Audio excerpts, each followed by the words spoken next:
Hello students, welcome to this YouTube channel The Quest Maths for All by Toor sir. This is Dr. RPS Toor और previous lecture ਦੇ ਵਿੱਚ ਹੁਣ ਤੱਕ ਜੋ +2 ਦੇ topic ਖਤਮ ਕੀਤੇ ਨੇ ਉਹ ਹੁਣ ਡਿਫਰੈਂਸ਼ੀਏਸ਼ਨ ਕੰਟੀਨਿਊਟੀ ਖਤਮ ਕਰ ਚੁੱਕੇ ਹਾਂ। ਹੋਪ ਕਿ ਤੁਹਾਨੂੰ ਡਿਫਰੈਂਸ਼ੀਏਸ਼ਨ ਦਾ ਜਿਹੜਾ ਚੈਪਟਰ ਹੈ ਉਹ ਸਮਝ ਆਇਆ ਹੋਣਾ ਹੈ। ਹੁਣ ਡਿਫਰੈਂਸ਼ੀਏਸ਼ਨ ਤੋਂ ਰਿਲੇਟਡ ਜਿਹੜਾ ਟੌਪਿਕ ਹੈ ਨੈਕਸਟ दैट इज़ ਇੰਟੀਗ੍ਰੇਸ਼ਨ। ਬਹੁਤ ਜ਼ਬਰਦਸਤ ਟੌਪਿਕ ਹੈ ਡਿਫਰੈਂਸ਼ੀਏਸ਼ਨ ਔਰ ਇੰਟੀਗ੍ਰੇਸ਼ਨ। ਤੁਹਾਡੇ ਆਉਣ ਵਾਲੇ ਕਲਾਸਿਸ ਦੇ ਵਿੱਚ ਅਗਰ ਤੁਸੀਂ ਇੰਜੀਨੀਅਰਿੰਗ ਵੀ ਕਰਦੇ ਹੋ ਜਾਂ ਤੁਸੀਂ BSc ਦੇ ਵਿੱਚ ਮੈਥਮੈਟਿਕਸ ਲੈ ਰਹੇ ਹੋ ਜਾਂ BA ਦੇ ਵਿੱਚ ਵੀ ਅਗਰ ਤੁਸੀਂ ਮੈਥਮੈਟਿਕਸ ਲੈ ਰਹੇ ਹੋ ਤਾਂ ਡਿਫਰੈਂਸ਼ੀਏਸ਼ਨ ਔਰ ਇੰਟੀਗ੍ਰੇਸ਼ਨ ਐਜ਼ ਅ ਟੌਪਿਕ ਨੇ ਜਿਨ੍ਹਾਂ ਨੇ ਤੁਹਾਨੂੰ ਬਹੁਤ ਜ਼ਿਆਦਾ ਹੈਲਪ ਕਰਨੀ ਹੈ ਤੁਹਾਨੂੰ ਮੈਥਮੈਟਿਕਸ ਨੂੰ ਈਜ਼ੀ ਕਰਨ ਦੇ ਵਿੱਚ ਹਰ ਇੱਕ ਟੌਪਿਕ ਦੇ ਵਿੱਚ। ਠੀਕ ਹੈ, ਤਾਂ ਅੱਜ ਆਪਾਂ ਸਟਾਰਟ ਕਰ ਰਹੇ ਹਾਂ ਫਿਰ integration of the functions with the help of different rules and ਫਾਰਮੂਲੇ। ਓਕੇ ਜੀ, ਸੋ ਸਟੂਡੈਂਟਸ ਜਿਵੇਂ ਕਿ ਮੈਂ ਤੁਹਾਨੂੰ ਕਹਿ ਚੁੱਕਿਆ ਇੰਟਰੋਡਕਸ਼ਨ ਦੇ ਵਿੱਚ ਕਿ ਆਪਾਂ ਅੱਜ ਬਹੁਤ ਜ਼ਬਰਦਸਤ ਚੈਪਟਰ ਸ਼ੁਰੂ ਕਰਨ ਲੱਗੇ ਹਾਂ ਇੰਟੀਗਰਲਸ ਦਾ, integration, and that is just opposite of differentiation. ਔਰ ਇਹ ਚੈਪਟਰ ਉਹ ਬੱਚੇ ਨੂੰ ਆਏਗਾ, ਉਹ ਸਟੂਡੈਂਟ ਨੂੰ ਆਏਗਾ ਜਿਹਨੇ ਬੜੀ ਵਧੀਆ ਤਰੀਕੇ ਦੇ ਨਾਲ ਡਿਫਰੈਂਸ਼ੀਏਸ਼ਨ ਦਾ ਚੈਪਟਰ ਕਰ ਲਿਆ, ਉਹਨੂੰ ਸਾਰੇ ਉਹਦੇ ਫਾਰਮੂਲੇ ਸਮਝ ਆ ਗਏ ਨੇ, ਟੌਪਿਕ ਸਮਝ ਆ ਗਏ, ਫਾਰਮੂਲੇ ਉਹਨੂੰ ਮਤਲਬ ਆਉਣ ਲੱਗ ਗਏ ਨੇ। ਉਹ ਜਿਹਨੂੰ ਕਹਿੰਦੇ ਆਪਾਂ ਮੂੰਹ ਜ਼ਬਾਨੀ ਜਾਂ ਖੁਦ ਜਿਹੜੇ ਹੈਗੇ ਨੇ ਕੁਐਸਚਨਸ ਦੇ ਵਿੱਚ ਫਾਰਮੂਲੇ ਨੂੰ ਯੂਜ਼ ਕਰਨ ਲੱਗ ਗਿਆ ਹੈ। यानी कि मेरे कहने का मतलब है before to start this topic this integration का चैप्टर तुसी फटाफट डिफरेंशिएशन का जो चैप्टर है उन्होंने चंगी तरह एक दो बार रिवाइज कर लो और फिर इस इंटीग्रेशन के चैप्टर को शुरू करो। या शुरू कर लिया है तो कोई गल नहीं है, बट नाल नाल जिहड़ा हैगा है तुसी डिफरेंशिएशन का टॉपिक जिहड़ा है जो तुसी इंटीग्रेशन शुरू कर लोगे तो नाल उन्होंने भी रिवाइज करी चलो, नहीं तो अदरवाइज थोड़ी खिचड़ी पक जाएगी। क्यों? क्योंकि इंटीग्रल्स के टॉपिक को आप एंटी डेरिवेटिव्स भी कहने हाँ, यानी कि जो तुसी काम उत्थे किया है हुण उहदा बिल्कुल एंटी काम करना है, अपोजिट काम करना है। Differentiation is a topic is an operator which changes the value of fx in the negative sense कि उहदे विच नेगेटिव चेंज आंदा है। नैगेटिव और नैगेटिव पॉजिटिव वाला नहीं, मतलब उहदी वैल्यू जिहड़ी हैगी आ वो डिक्रीजिंग हुंदी है। जिवें आपां xn का डेरिवेटिव करिए तो nxn-1 हो जाएगा, है ना। लेकिन इंटीग्रल जिहड़ा है वो फंक्शन की वैल्यू में पॉजिटिव चेंज लैके आंदा, तो दोनों आपस में अपोजिट होए तो जिन्हों डिफरेंशिएशन के फार्मूले समझ आ जाते हैं बस उही फार्मूले अगर आप अपोजिट वे दे नाल इंटीग्रल्स में ले आइए तो मतलब एक स्पैशल तरीके दे नाल फार्मूले याद करने की जरूरत नहीं होंदी आपां नूं। साइन एक्स का अगर डिफरेंशिएशन कॉस है तो कॉस एक्स का इंटीग्रेशन फिर साइन हो जाएगा। तो इस तरीके नाल आपां उहनूं मतलब तुहानूं मैं उवें एक तरह का दस रहा कि इंटीग्रल और डिफरेंशिएशन आपस में अपोजिट टॉपिक्स ने। हुण इहदी डेफिनेशन की बनती है, सपोज अपने को एक फंक्शन है y is a capital x, y is a function of x, any function of x, then if derivative of y with respect to x यानी कि derivative of capital fx by dx उस function का derivative किया तो एक another function आया, ठीक है, स्मॉल fx, कोई भी आंसर आया, कुछ भी, ये कुछ भी हो सकता है, एक्स स्केयर हो सकता है, साइन हो सकता है, कॉस हो सकता है, टेंजेंट, कुछ भी। तो डेरिवेटिव कितना तुसीं डेरिवेटिव चैप्टर देख चुके हो, किसी भी अगर आपां फंक्शन का अगर आप डेरिवेटिव करते हाँ तो कोई ना कोई अनदर फंक्शन न्यू फंक्शन अपने को आ जाता है, ठीक है।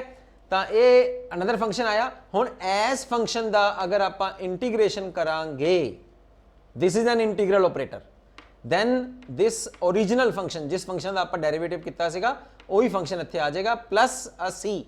इंटीग्रेशन की प्रोसैस दे विच तुसीं ये सी जरूर लगाना है। क्यों? क्योंकि आ जो आप टॉपिक कर रहे हैं इंटीग्रल कर रहे हैं ये इनडेफिनेट इंटीग्रल है।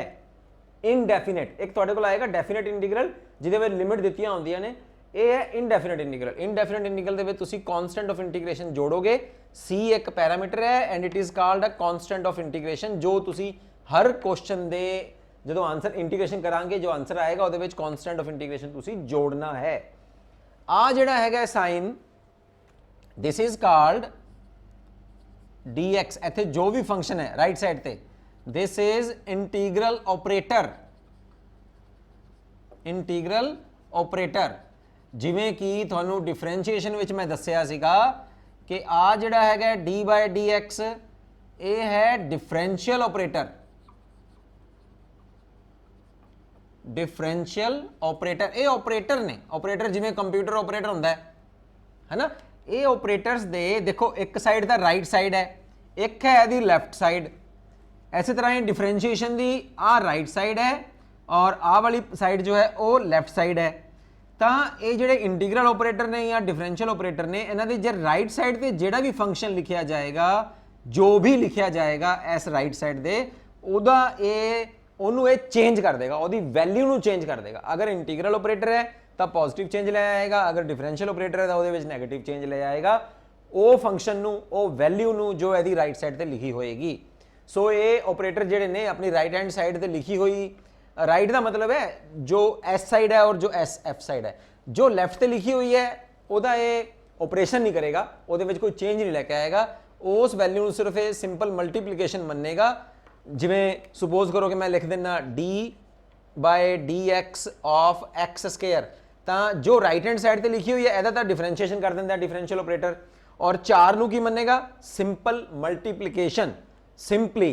सिमिलरली अगर आप इत्थे लिखा हुआ है एक्स स्केयर डी एक्स और इत्थे मैं लिखता 5, तो सिंपली जो लैफ्ट हैंड साइड पर लिखा है उन्होंने मल्टीप्लीकेशन मनेगा, और राइट हैंड साइड पर जो चीज़ लिखी है वह इंटीग्रेशन कर देगा। तो कहने का मतलब की है कि डिफरेंशिएशन तो जोड़ा फंक्शन आता है अपने तो, और उस आंसर का अगर आप इंटीग्रेशन कर दिए तो फिर ओरिजिनल फंक्शन आ जाता है जिसका आप डिफरेंशिएशन करते हाँ।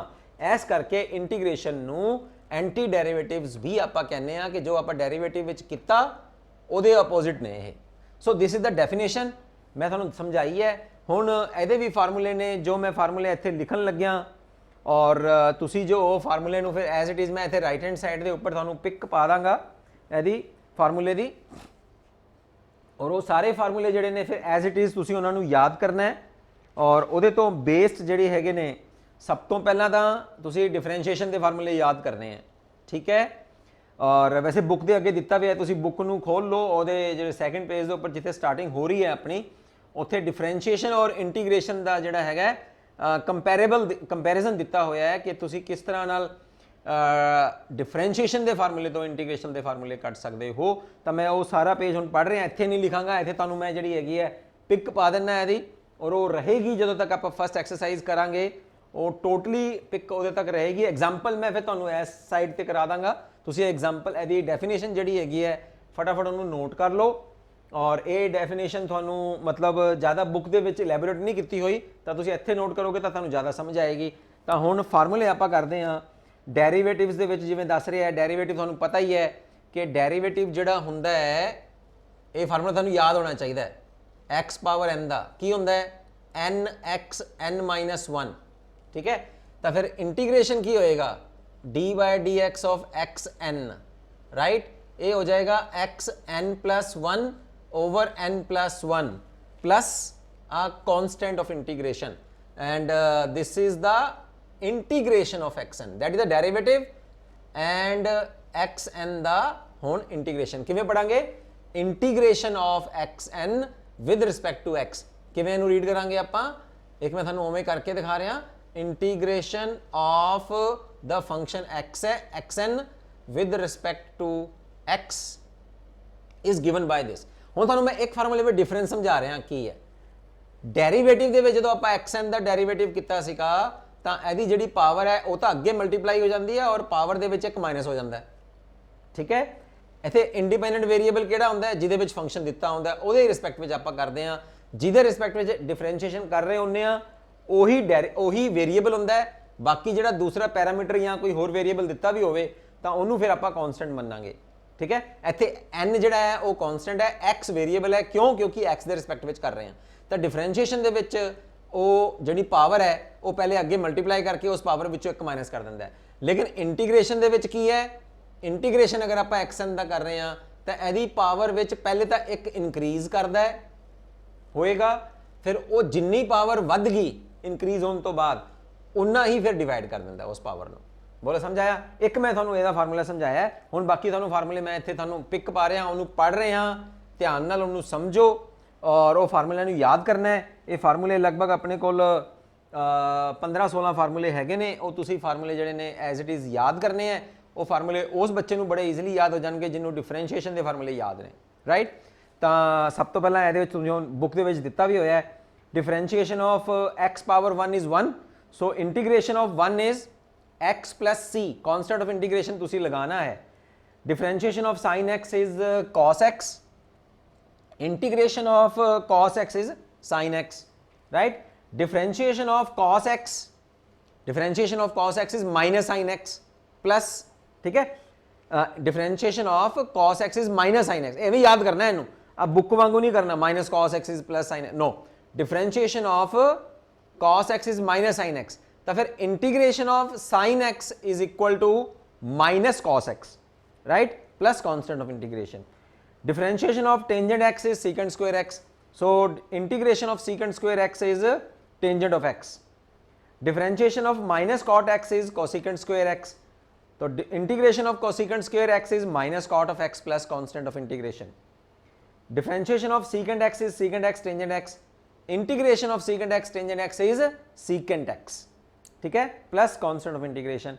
Differentiation of minus cosecant of x is, वैसे अगर माइनस आप दूसरे पासे ले जाइए तो आपने को ओरिजिनल फार्मूला की सीगा, differentiation of cosecant x is minus cosecant x cot x, तो फिर integration of cosecant x cot x की हो जाएगा minus cosecant of x plus c, जरा माइनस है वो दूसरे पासे ले जाएंगे उन्होंने आप।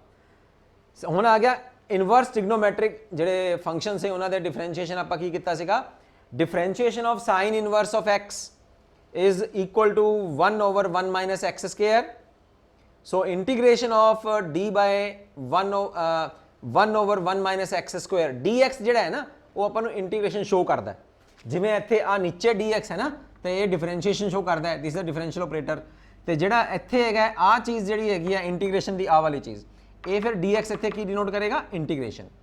ਸੋ integration of 1 over 1 minus x square is equal to sin inverse of x। Differentiation of cos inverse of x की होता है, सिर्फ माइनस का फर्क होता है साइन वाले दे नाल, तो minus of 1 over 1 minus x square under the root, तो इंटीग्रेशन फिर की हो जाएगा d by 1 minus x square, 1 over 1 minus x square under the root का की हो जाएगा minus cos inverse of x, ठीक है। Differentiation of tangent inverse of x is 1 over 1 plus x square, तो integration of 1 over 1 plus x square की हो जाएगा tangent inverse of x। Constant of integration तुसी लगाते रहना है जिवें कि थानू पिक विच नज़र आ रहा है। Differentiation of cot inverse of x is minus 1 over 1 plus x square, तो फिर इंटीग्रेशन की हो जाएगा 1 over 1 plus x square दा minus cot inverse of x plus constant of integration. Differentiation of secant inverse of x की होता है 1 over x square into x square minus 1 under the root, तो फिर ਇਹਦਾ इंटीग्रेशन की होएगा, integration of x 1 over x into x square minus 1 integration, ये हो जाएगा secant inverse of x। Similarly d by dx of minus cos inverse of x, cosecant inverse of x is 1 over x into x square minus 1, तो फिर integration की होएगा 1 over x into x square minus 1 is minus cosecant square x inverse minus cosecant inverse x plus constant of integration।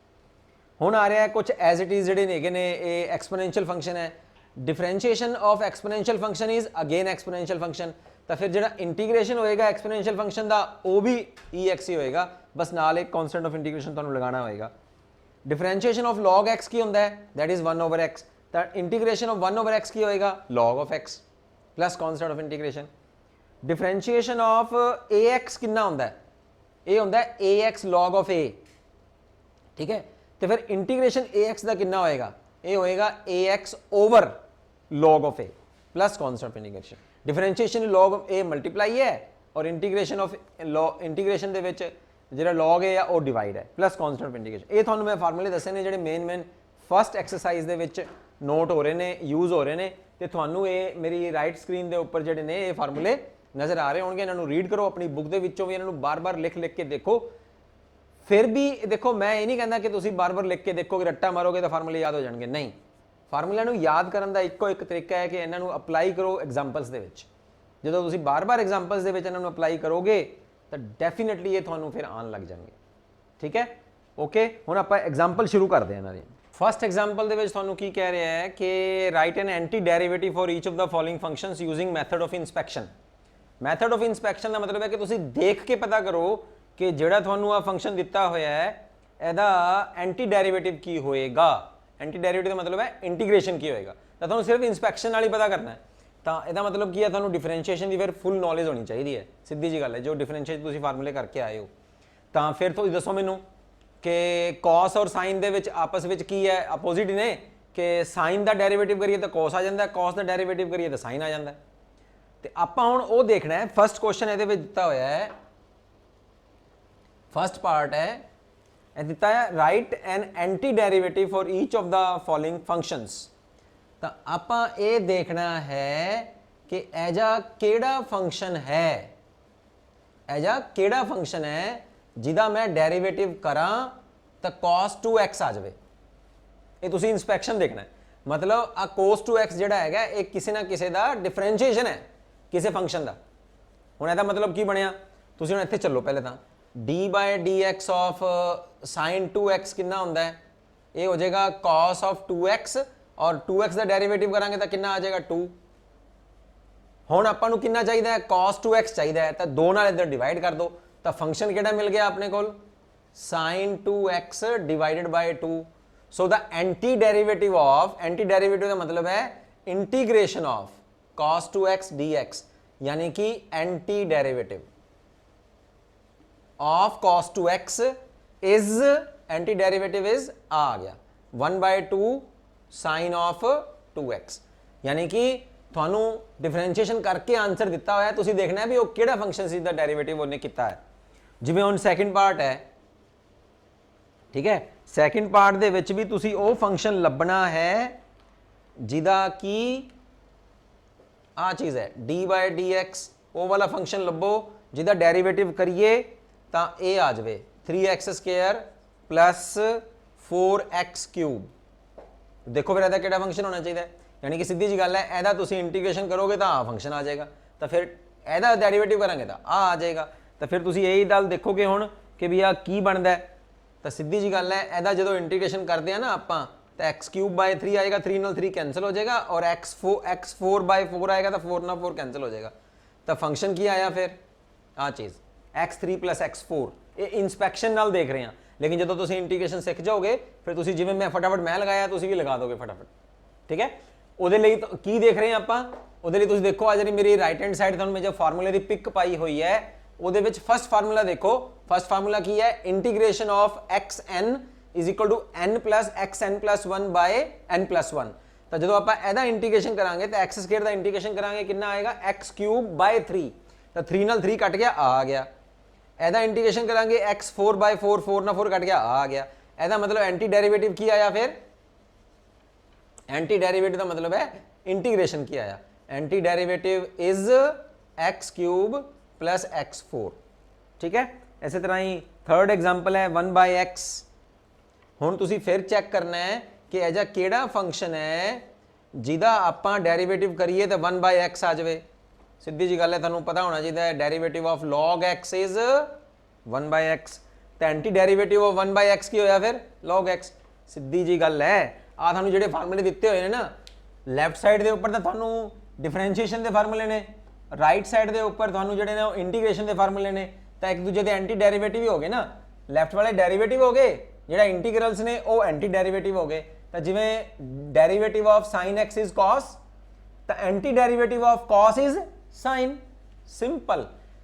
Derivative of log x is 1/x, है ना, ये है ना, तो anti derivative of 1/x is log x, simple. आ मतलब नहीं opposite फार्मूले पूछ रहा तुहाडे कोल क्वेश्चन बना के, तो ज़्यादा इंपोर्टेंट नहीं है, एक एक नंबर के क्वेश्चन आ सकते हैं कि भाई एंटी डेरिवेटिव दसो, तो जिन्होंने फार्मूले याद नहीं वो फटाफट दस देगा, जिन्होंने फार्मूले नहीं याद वो एक नंबर के क्वेश्चन में भी फस जाएगा, सीधी जी गल है। हुण आने अपने असली क्वेश्चन जिन्हां दे विच आपां इंटीग्रल्स जिहड़े ने वो फाइंड आउट करने हैं और ये वाले फार्मूले नूं आपां यूज़ करांगे। So now let's begin with the second example. First part है सैकेंड एग्जाम्पल दे विच कहदा इंटीग्रेशन तुसीं फाइंड आउट करना विद रिस्पैक्ट टू एक्स। तो x is a variable here, तो तुसीं आ जिहड़ा नीचे डिनोमीनेटर है इनू दोनों के नीचे ले आओ, x³/x² - 1/x², आ हो गया इंटीग्रेशन, एदा फाइंड आउट करना है। x³/x² करांगे तो थोड़े को आ जाएगा x² नू हुण न्यूमरेटर में ले जाओ तो x - 2 हो जाएगा। हुण एदा इंटीग्रेशन कर दो, देखो x की पावर आ रही है ना, तो फर्स्ट फार्मूला देखो इंटीग्रेशन दे विच x पावर n का इंटीग्रेशन क्या नज़र आ रहा थानू फार्मूले दे विच, x of n + 1 / n + 1, तो इत्थे लगा दो।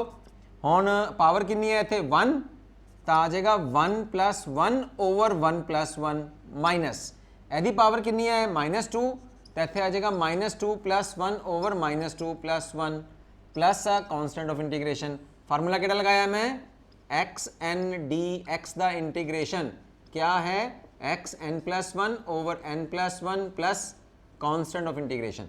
सो तुसी भी हर क्वेश्चन दे विच तुहानू मैं इत्थे वैसे पिक तो पाई हुई है, लेकिन तुसी जो अपना क्वेश्चन करोगे एग्जामिनेशन दे विच तुसी दसना है कि मैं किहड़ा फार्मूला यूज़ किया है, राइट।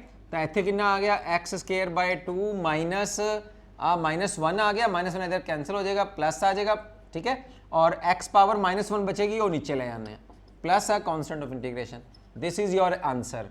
सैकेंड पार्ट जिहड़ा हैगा इहदे एग्जांपल दे विच that is integration of x power 2/3 + 1 into dx, ठीक है।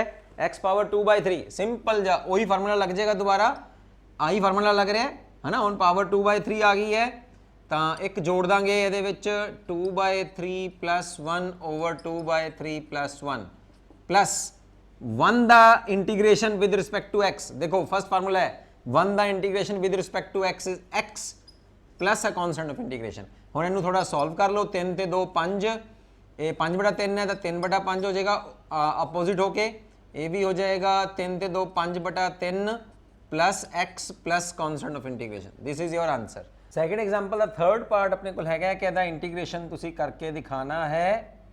सो 3/2 के उपर तो वही फार्मूला लगेगा, है ना। 3 फार्मूले लग रहे हैं। xn का integration that is xn + 1 over n + 1, तुहानू स्क्रीन के उपर नज़र भी आ रहा है। फिर ex का इंटीग्रेशन करांगे विद रिस्पेक्ट टू x, तो ex ही आ जाएगा प्लस कॉन्स्टेंट ऑफ इंटीग्रेशन। और 1 ओवर x का इंटीग्रेशन कर रहे हैं तो that is log of x, ठीक है। ये भी तुहानू फार्मूले में नज़र भी आ रहा है और मैं लिख भी रहा, इत्थे भी लिख रहा। ये मैं क्यों लिख रहा कि तुहानू मैं दस रहा कि तुसी जो क्वेश्चन करोगे तो राइट हैंड साइड के उपर एग्जामिनर नू उहदा कारण दसो कि ये क्यों आया। तो 3/2 विच एक जोड़ांगे तो आ जाएगा 5/2 और 5/2 नीचे भी 5/2 करके 2/5 हो जाएगा, राइट। प्लस 2 ex का integration ex minus 1 over x का integration log of x plus constant of integration. So third example के फर्स्ट पार्ट है sin x + cos x का इंटीग्रेशन कड्डो। So first of all linearity property के नाल अलग अलग इंटीग्रेशन कर लो। पहले sin x dx integration of cos x into dx। हुण डायरैक्ट फार्मूला देखो इत्थे तुहानू की नज़र आ रहा है, बस आ डायरैक्ट फार्मूला लगा दो। sin x का इंटीग्रेशन क्या नज़र आ रहा है फार्मूले दे विच minus cos of x plus cos का की है प्लस sin x प्लस एक कॉन्स्टेंट ऑफ इंटीग्रेशन होर जोड़ दो। This is your answer. Second part is find the integration of cosecant of x into cosecant x plus cot of x into dx। ये भी direct formula लगेगा, इनू पहले इहदे नाल मल्टीप्लाई कर दो, अलग अलग कर दो, लीनियरिटी प्रॉपर्टी लगा दो। cosecant square x into dx plus इहदे नाल मल्टीप्लाई और इंटीग्रेशन भी अलग अलग करता cosecant x cot x into dx, right. On direct फार्मूले में देखो cosecant स्क्वेयर x का इंटीग्रेशन क्या आ रहा है, right, minus cot of x एदा इंटीग्रेशन डायरैक्ट भरना है, बस फार्मूला याद होना चाहिए। cosecant x cot x का इंटीग्रेशन क्या आ रहा है, बिल्कुल राइट, वो है minus of cosecant of x plus constant of integration. आ वाला प्लस आ सीगा, एदा जिहड़ा इंटीग्रेशन आया वो आ गया। हुण माइनस प्लस नू माइनस अंदर इत्थे आ जाएगा और that is your answer. Third part दे विच कह रहा है find the integration of 1 - sin x over cos square x। तो सब तो पहले तो तुसीं इहनू अलग अलग कर लो, ठीक है। अब 1 over cos square x into dx minus sin x over cos square x into dx, right. मैं अलग अलग कर लिया लीनियरिटी प्रॉपर्टी के हिसाब नाल।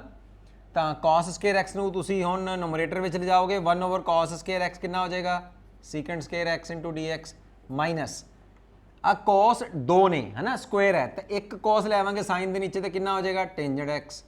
तो जिहड़ा एक cos बचिया नीचे उन्होंने आपां नोमरेटर में लैके जावांगे 1 over cos x is secant x। बस हम डायरैक्ट फार्मूला लगाओ सीकेंट स्क्वायर एक्स का डेरीवेटिव हुंदा टेंजेंट एक्स का डेरीवेटिव होंदा सीकेंट स्क्वायर एक्स, तो सीकेंट स्क्वायर एक्स का इंटीग्रेशन क्या होएगा, देखो एस तुहाडे वास्ते मैं पिक पाई हुई है और ये एक्सरसाइज विच रहेगी जो एक्सरसाइज भी आप करांगे तो सिर्फ तुसी देख के याद कर सकते। मैं तुहानूं कहा सी ना फार्मूले डायरैक्ट याद नहीं होणगे, जो अप्लाई करोगे तो फिर वो याद होणगे, राइट। तो सीकेंट स्क्वायर एक्स का डायरैक्ट इंटीग्रेशन पुट करो with the help of formula tangent x minus secant x tangent x का डेरिवेटिव इंटीग्रेशन क्या होता है सीकेंट एक्स, क्यों, क्योंकि सीकेंट एक्स का डेरिवेटिव कितना है secant x tangent x, secant x tangent x का इंटीग्रेशन क्या होएगा secant x plus a constant of integration. Example 4th विच तुहानूं कह रहा है find the anti derivative f of the function small f defined by आ तुहानूं दिता है उन्हें 4x³ - 6 एंटी डेरिवेटिव का मतलब integrals find the anti derivative of F of this function और वो जो एंटी डेरिवेटिव का नाम उन्हें कैपिटल एफ लिखता, ठीक है, यानी कि एदा ए इंटीग्रल्स है ये डिफरेंशिएशन है एदा इंटीग्रल पता करना आप सीधी जी गल है, यानी कि एवें कहने का मतलब है कि एजा केड़ा फंक्शन है जिहदा डेरिवेटिव करिए तो आ जावे तो वो कैपिटल एफ आ है स्मॉल एफ एक्स, वो कैपिटल एफ एक्स आप पता करके उन्होंने दिखाना है, ठीक है। तो ये हुण एदा इंटीग्रेशन करांगे तां ही एफ आएगा ना, तां ही एफ एक्स आएगा, तो फिर एदा इंटीग्रेशन कर दो बस, फिर इंटीग्रेशन ऑन वही फार्मूला लगाओ एक्स पावर एन वाला, तो 4/4 4 नाल 4 कट जाएगा और कॉन्स्टेंट का इंटीग्रेशन 6 × 1 का इंटीग्रेशन एक्स आ जाएगा, तो तुहाडे कोल इत्थे एफ एक्स की आ गया, फिर एफ एक्स आ गया x power 4 - 6x plus a constant of integration, क्योंकि एदा इंटीग्रेशन करांगे तो आ जाएगा और एदा डिफरेंशिएशन करांगे तो आ जाएगा। हुण जो अपने को एफ कैपिटल एफ एक्स आया है एदा डेरिवेटिव करके देखो, करो जरा डेरिवेटिव करांगे x पावर n का तो 4x पावर 3 आ गया और -6 ऐसा डेरिवेटिव करांगे तो -6 और c एक कांस्टेंट है, कांस्टेंट का डेरिवेटिव करांगे तो 0, तो फिर आही फंक्शन आ जाएगा। बोलो गल समझ आ गई। हुण वो कह रहा है कि एंटी डेरिवेटिव अपने को आ गया, ठीक है, हुण वो कह रहे हैं लेकिन एंटी डेरिवेटिव तुसीं उदों कड्डो जो f0 3 होवे, f0 तुहानूं 3 दिता है, ए वाली वैल्यू पता कदों दित्ती होंदी है, यानी कि किसी पर्टिकुलर पॉइंट के उपर वैल्यू तां दित्ती है कि आपां नूं c की वैल्यू आ जाए, तो c आपां ऐसे ना छड्ड के आईए, आपां c की कोई ना कोई वैल्यू कट के छड्ड के आईए, तो हुण तुसीं x की जगह 0 भर दो और f0 की तरह की भरोगे, f0 की वैल्यू 3 है और x की वैल्यू 0 भरो, 0 - 0 प्लस c, तो c की वैल्यू कितनी आ गई 3, ये दोबारा इत्थे भर दो, तो एंटी डेरिवेटिव तुहाडे कोल कैपिटल एफ एक्स की आ गया, फिर x power 4 - 6x plus 3, this is the answer. हुण एस दा अगर तुसी डेरिवेटिव करोगे चेक करके देख लो, चाहे ऊपर आंसर -6x प्लस 3, तो आही फंक्शन आ जाएगा जो तुहानूं दिता होया सीगा 4x³ - 6, तो this is called the anti derivative of this, आ एंटी डेरिवेटिव है एदा, ठीक है, ये गल समझ आ गई होनी है। So this is the examples मैं तुहानूं इत्थे खत्म कीतियां ने, जिहड़ियां एग्जाम्पल्स अपने कोल हैगियां ने। हुण एक्सरसाइज 7.1